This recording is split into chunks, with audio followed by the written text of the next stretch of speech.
নমস্কার বন্ধুরা, মানস on wheels চ্যানেলে আপনাদের প্রত্যেককে স্বাগত জানাই একটা নতুন ভিডিওয়। আজ বিজয়া দশমী, তাই প্রত্যেককে জানাই শুভ বিজয়ার আন্তরিক প্রীতি, শুভেচ্ছা এবং ভালোবাসা।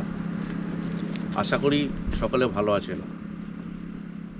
আজকে আমরা যাব গড় জঙ্গল।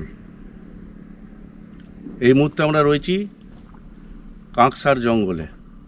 দেখতে পাচ্ছেন সেই দৃশ্য। তো গড় জঙ্গলে মা শ্যামারূপার যে মন্দির, আমরা সেই মন্দিরে যাব। আপনারা আমাদের সঙ্গে থাকুন, দেখতে থাকুন আজকের ভিডিও। নমস্কার। আজকে আমার সঙ্গে আমার আরও 3 সহযাত্রী আছে, তাদের সঙ্গে আপনাদের পরিচয় করিয়ে দিই একে একে। রয়েছে সাজু, বন্ধু নারুগোপাল ভদ্র, রয়েছে ভাই লক্ষণ রায়। চলুন বন্ধুরা, তাহলে শুরু করা যাক আজকের ভিডিও। তো ভিডিও শুরু করার শুরুতেই একটা কথা বলে রাখি, প্রতিবারের মতো বন্ধুরা, যদি ভিডিও ভালো লাগে তাহলে একটা লাইক দেবেন, বন্ধু বান্ধব বা পরিচিত মানুষজনদের মধ্যে শেয়ার করবেন। আর আমাদের চ্যানেল ভালো লাগলে অবশ্যই চ্যানেলটি সাবস্ক্রাইব করে আমাদেরকে সহযোগিতা করবেন। এই যে জায়গাটি বন্ধুরা দেখতে পাচ্ছেন, এটি হচ্ছে পানাগড় ইলামবাজার রোড। কারণ গড় জঙ্গল যাওয়ার জন্য মূলত 2টি রাস্তা ব্যবহৃত হয়, একটি হচ্ছে দুর্গাপুর হয়ে আর একটি হচ্ছে পানাগড়। তা আমরা পানাগড় ইলামবাজার রোড হয়ে গিয়ে ফিরেছিলাম দুর্গাপুর হয়ে। জঙ্গলের মধ্যে দিয়ে অসাধারণ সুন্দর রাস্তা, সৌন্দর্য আপনারা দেখি বুঝতে পারছেন। সেই রাস্তা ধরে কিছুটা যাওয়ার পরেই হঠাৎ ডান দিকে এই স্থাপত্য দেখতে পাবেন। এটাই হচ্ছে ইছাই ঘোষের দেউল।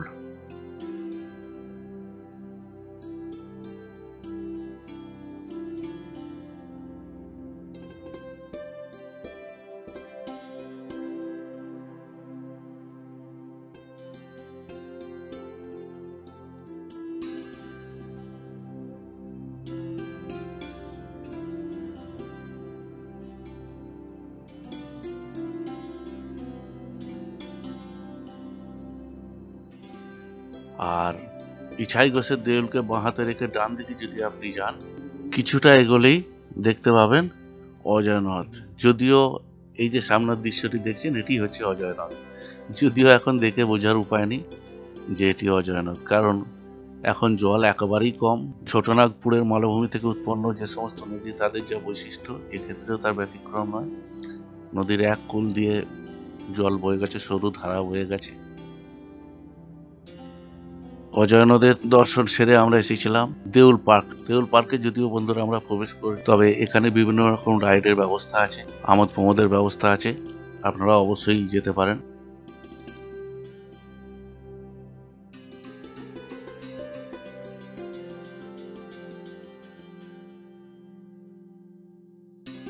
যেহেতু আমাদের সময় খুব সংক্ষেপ, তাই আমরা মা শ্যামারূপার মন্দিরের রাস্তা ধরলাম জঙ্গলের মধ্যে দিয়ে। দুপাশে ঘন জঙ্গল, তারই মধ্যে দিয়ে চলে গেছে মাটির রাস্তা।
এই যে আমরা পৌঁছে গেছি মা শ্যামারূপা মন্দিরের খুব কাছে। আসুন আমরা আস্তে আস্তে এগিয়ে যাই মায়ের মন্দিরের দিকে। এই জায়গার বৈশিষ্ট্য হচ্ছে এটি খুব সম্ভবত বাংলার সর্বপ্রথম প্রাচীন দুর্গাপুজো। আর এখানকার বৈশিষ্ট্য হচ্ছে যে দুর্গাপুজোর অষ্টমী এবং নবমী তিথির সন্ধিক্ষণ, অর্থাৎ যেটাকে আমরা সন্ধি পুজো বলে যাই, সেই সন্ধি পুজোয় কোনো অজানা স্থান থেকে কামানের গর্জন আজও নাকি শোনা যায়। আর একটা কথা বন্ধুরা, এখানকার ইতিহাস নিয়ে আমি খুব বেশি কিছু বললাম না, কারণ স্থানীয় মানুষ বা অন্যান্য মানুষদের কথা বলে যেটুকু মনে হলো যে এখানে যত না ইতিহাস তার থেকে বেশি কাহিনী প্রচলিত আছে, তাই সেই নিয়ে কোনো কচকচানিতে আমি গেলাম না। সেটা আপনারাই বিচার করবেন এবং বলবেন যে আমি ঠিক করলাম না ভুল করলাম। অবশ্যই কমেন্ট বক্সে কমেন্ট করে আপনারা জানাবেন। আমার ডেসক্রিপশন বক্সে এখানকার পুরোহিত মহাশয়ের ফোন নাম্বার দেওয়া থাকবে, প্রয়োজনে আপনারা ফোন করে বলে রাখলে উনি ভোগ প্রসাদের ব্যবস্থা করে রাখেন।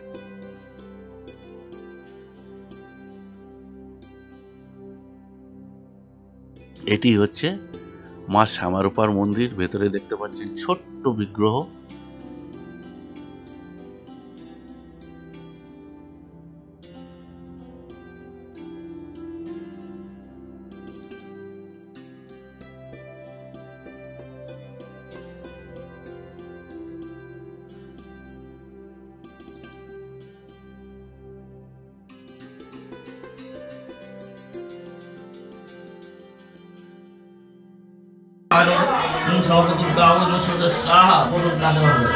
মানুষনাথ শিবদত্ত শিবপুত্র মানুষ কলা সপরিবার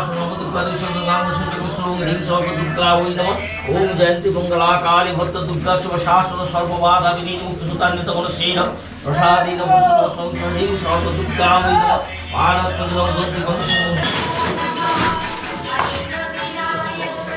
এই হচ্ছে মা শ্যামারূপার বিগ্রহ।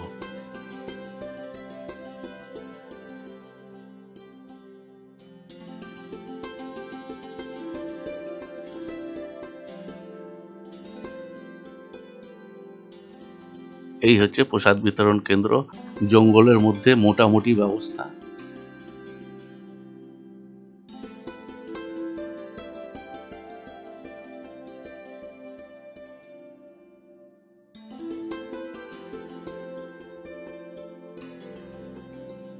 প্রসাদ গ্রহণ করে আমরা পাশেই যে ছোট্ট টাওয়ারটি আছে সেখানে উঠে চারপাশের দৃশ্য কিছুটা উপভোগ করলাম।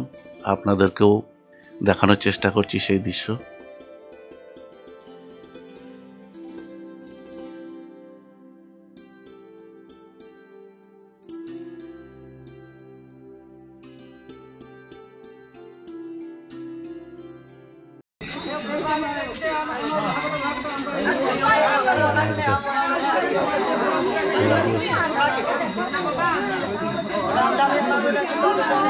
আদিবাসী ভাই বোনেরা এক জায়গায় সমবেত হয়ে নাচ গান পরিবেশন করছে কিছু অর্থ প্রাপ্তির আশায়।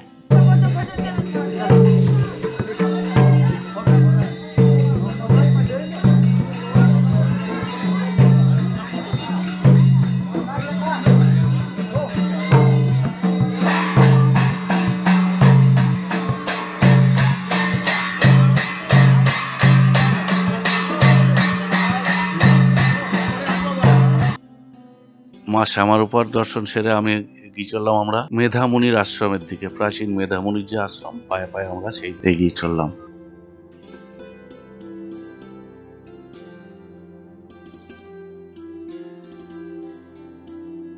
আমরা এসে পৌঁছেছি মেধামুনির আশ্রমে।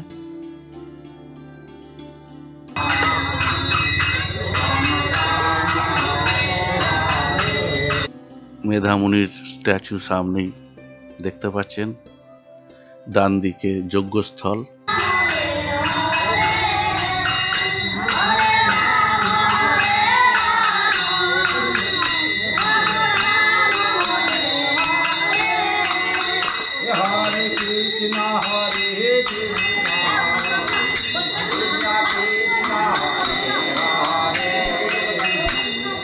এই হচ্ছে মা অষ্টভুজা দুর্গার মূর্তি।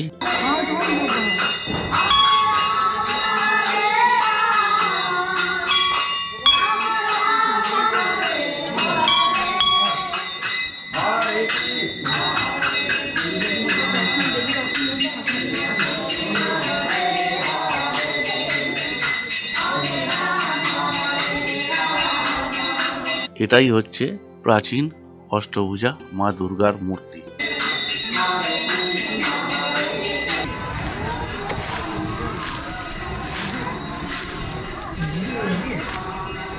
প্রাচীন যজ্ঞস্থল, কিন্তু রক্ষণাবেক্ষণের অভাব খুবই প্রকট। দেখতে পাচ্ছেন সামনে যে যন্ত্রটি, এটি খড় কাটার যন্ত্র হিসেবে ব্যবহৃত হয়, কিন্তু দেখভালের শোক নেই। প্রাচীন যজ্ঞস্থল।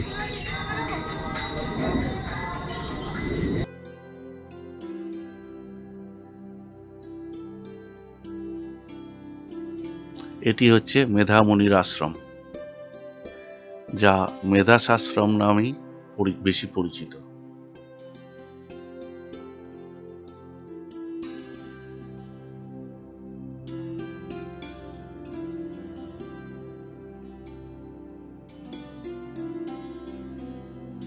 এটি হচ্ছে মা অষ্টভুজা লক্ষ্মীর মূর্তি, মেধামুনির আশ্রমের ঠিক বিপরীত।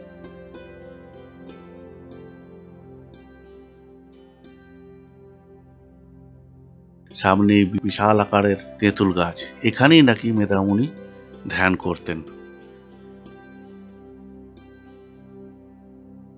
বিরাট মোটা গাছের গুঁড়ি, সচরাচর দেখা যায় না এত মোটা তেঁতুল গাছ, কিন্তু ভিতরের অংশ ফাঁপা।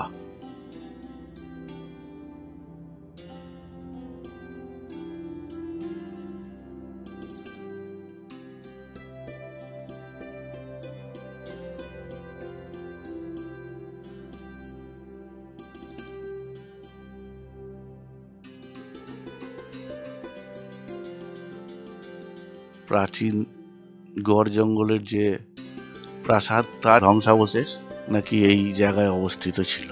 যদিও এখন তেমন কিছু দেখা যায় না, তবে দুর্গাপুর নিবাসী এক ভদ্রলোকের সাথে পরিচয় হওয়াতে তিনি জানালেন যে এই জঙ্গলের সামনে এই যে অংশটি দেখতে পাচ্ছেন, এর সামনের দিকেই নাকি সেই প্রাসাদের কিছু কিছু ধ্বংসাবশেষ এখনো বর্তমান, যদিও জঙ্গলের ঘনত্বের কারণে আমরা সেই জায়গায় যেতে পারি না।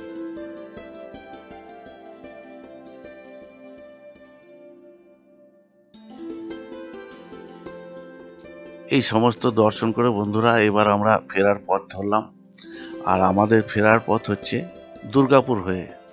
দেখতেই পাচ্ছেন সেই দৃশ্য, দুপাশে ঘন জঙ্গলের সারি।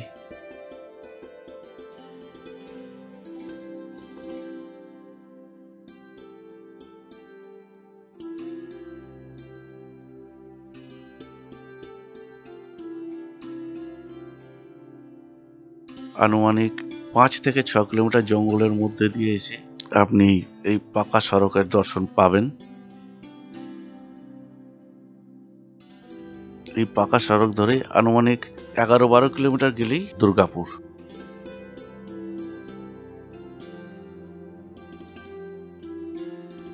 তো বন্ধুরা, আজকের ভিডিও আপনাদের কেমন লাগলো অবশ্যই কমেন্ট করে জানাবেন। ভালো লাগলে একটা লাইক দেবেন, বন্ধু বান্ধবদের মধ্যে শেয়ার করবেন, আর চ্যানেল যদি ভালো লাগে অবশ্যই সাবস্ক্রাইব করে আমাদের সহযোগিতা করবেন এবং পাশে থাকবেন। এবারকার মতো এখানেই শেষ করছি। সকলকে অসংখ্য ধন্যবাদ। প্রত্যেকে ভালো থাকবেন।